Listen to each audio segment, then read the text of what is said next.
नमस्कार। अच्छा, आज हम एक ऐसी पहेली पर बात कर रहे हैं जिसने सच में सदियों से लोगों को हैरान किया हुआ है। राम सेतु के तैरते हुए पत्थर। ये सुनने में ही कितना अजीब लगता है ना? क्योंकि भाई सामान्य पत्थर तो वो तो सीधे पानी में डूब जाते हैं। हाँ बिल्कुल, ये वाकई एक बड़ा रहस्य है। राम सेतु जो भारत के दक्षिणी सिरे पर मतलब रामेश्वरम और श्रीलंका के मन्नार द्वीप के बीच में है ना, वो चूना पत्थर की चट्टानों की एक श्रृंखला। उससे जुड़े ये पत्थर अजीब तरह से समुद्र की सतह पर तैरते हुए पाए जाते हैं। अच्छा। और यही बात इसे विज्ञान और आस्था दोनों के लिए एक बहुत दिलचस्प विषय बना देती है। और राम सेतु का जिक्र तो मैंने सुना है रामायण में भी आता है ना। वही पुल जिसे भगवान राम की वानर सेना ने लंका पहुंचने के लिए बनाया था, सीता जी को बचाने के लिए। हाँ बिल्कुल सही। हिंदू धर्म ग्रंथ रामायण के अनुसार यही वो सेतु है जिसे वानर सेना ने बनाया था। मुख्य रूप से नल और नील नाम के वानरों के मार्गदर्शन में ऐसा वर्णन है ताकि भगवान राम अपनी सेना के साथ समुद्र पार करके लंका जा सकें और देवी सीता को रावण के चंगुल से छुड़ा सकें। तो आप समझ सकते हैं इसका धार्मिक और सांस्कृतिक महत्व कितना गहरा है। बिल्कुल। तो फिर सवाल वही है, इन पत्थरों के तैरने का राज क्या है? मतलब सामान्य पत्थर तो पानी से भारी होते हैं, ज्यादा घने तो डूब जाते हैं। क्या लोग इसे सिर्फ मतलब एक चमत्कार मानते हैं, आस्था से जोड़कर देखते हैं? देखिए, बहुत से लोग तो उसे निश्चित रूप से भगवान राम से जुड़ा एक चमत्कार ही मानते हैं। उनकी आस्था का प्रतीक है ये। लेकिन विज्ञान वो हमेशा प्राकृतिक व्याख्याएं ढूंढने की कोशिश करता है ना? हाँ बिल्कुल। तो इस मामले में एक प्रमुख वैज्ञानिक सिद्धांत है प्यूमिस स्टोन का। Pumice stone. अच्छा, वो हल्के वाले पत्थर जो ज्वालामुखी से निकलते हैं, वो वाले। हाँ बिल्कुल सही पहचाना आपने। प्यूमिस पत्थर ये असल में ज्वालामुखीय लावा के बहुत तेजी से ठंडा होने से बनता है। और इस प्रक्रिया में क्या होता है कि उसमें गैस के बुलबुले फंस जाते हैं, जैसे ट्रैप हो जाते हैं अंदर। ओह! तो उससे पत्थर के अंदर अनगिनत छोटे छोटे छेद मतलब पोर्स बन जाते हैं। अच्छा, हवा से भरे हुए छेद। हाँ बिल्कुल, हवा से भरे छेद। तो इसकी वजह से पत्थर का जो कुल घनत्व है, उसकी डेंसिटी, वो पानी से भी कम हो जाती है। समझ गई। और इसीलिए वो तैरने लगता है। जैसे कोई स्पंज होता है ना, हल्का सा हवा भरी हुई, कुछ वैसा ही। हाँ, समझ गई। तो क्या क्या ये मान लिया जाए कि राम सेतु के पत्थर बस प्यूमिस ही हैं? प्रॉब्लम सॉल्व हो गई।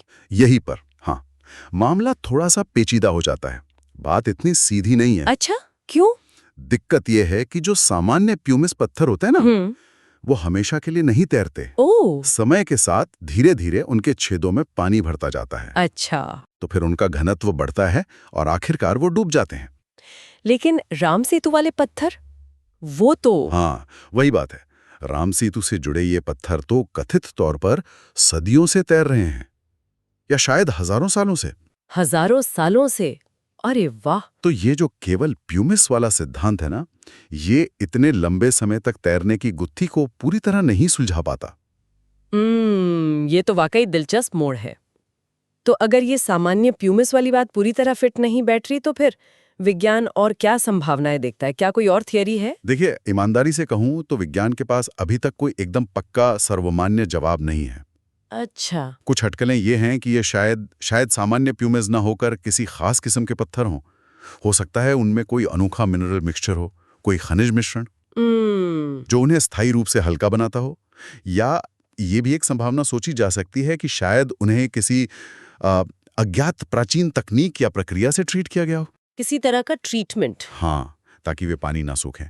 लेकिन ये सब अभी आप कह सकती हैं कि केवल अनुमान है। इन पर और शोध की जरूरत है। अच्छा, क्या पुरातात्विक स्तर पर भी कोई जांच या खोज हुई है इस पूरी संरचना की? मतलब पानी के नीचे जाकर देखा गया है? हाँ हाँ बिल्कुल।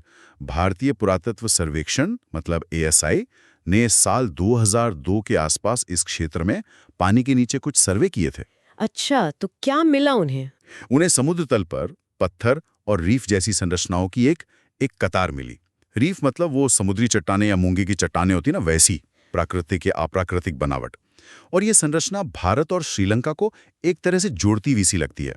तो क्या ASI इस नतीजे पर पहुंचा कि ये मतलब मानव निर्मित है या प्राकृतिक है? यहीं पर देखिए, विशेषज्ञों में थोड़ा मतभेद है। ओह। कुछ पुरातत्वविद मानते हैं कि ये जो संरचनाएं हैं, पत्थरों का जमाव है, ये पूरी तरह से प्राकृतिक भूवैज्ञानिक प्रक्रिया का नतीजा हो सकता है। नेचुरल है। वहीं कुछ अन्य विशेषज्ञ हैं जिनका तर्क है कि जिस तरह से कुछ पत्थर रखे हुए लगते हैं, उनका आकार, उनका पैटर्न, वो शायद इस बात का संकेत देते हैं कि इन्हें कृत्रिम रूप से मतलब इंसानों ने रखा हो सकता है।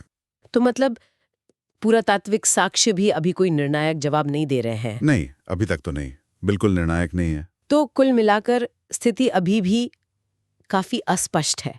एक तरफ विज्ञान है जो प्राकृतिक व्याख्या ढूंढ रहा है, लेकिन पूरी तरह सफल नहीं हुआ है। हाँ, और दूसरी तरफ आस्था है जो इसे चमत्कार मानती है। बिल्कुल सही कहा आपने।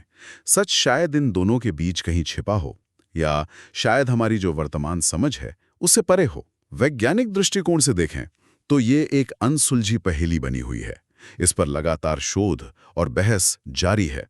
और धार्मिक व सांस्कृतिक नजरिए से देखें तो ये लाखों लोगों के लिए आस्था का एक बहुत महत्वपूर्ण केंद्र है और रामायण की कथा का एक जीवंत प्रमाण बना रहेगा। हाँ, ये तो है। जब तक कोई अकाट्य, जिसे कहते हैं ना इंडिस्प्यूटेबल, वैज्ञानिक प्रमाण सामने नहीं आता, ये तैरते पत्थर हमेशा एक विस्मयकारी घटना, एक अद्भुत चीज के रूप में देखे जाते रहेंगे। तो राम सेतु के ये तैरते पत्थर हमें इसी सवाल के साथ छोड़ जाते हैं। क्या ये प्रकृति का कोई दुर्लभ खेल है, कोई अनोखी घटना जिसे हम अभी समझ नहीं पाए हैं, या वाकई ये किसी दिव्य हस्तक्षेप, किसी चमत्कार का नतीजा है? ये सवाल बना हुआ है। बिल्कुल। और ये अनसुलझा रहस्य हमें सोचने पर मजबूर करता है ना? ये याद दिलाता है कि प्राचीन काल की कुछ घटनाएं या संरचनाएं आज भी हमारी आधुनिक वैज्ञानिक समझ को किस तरह चुनौती दे सकती हैं।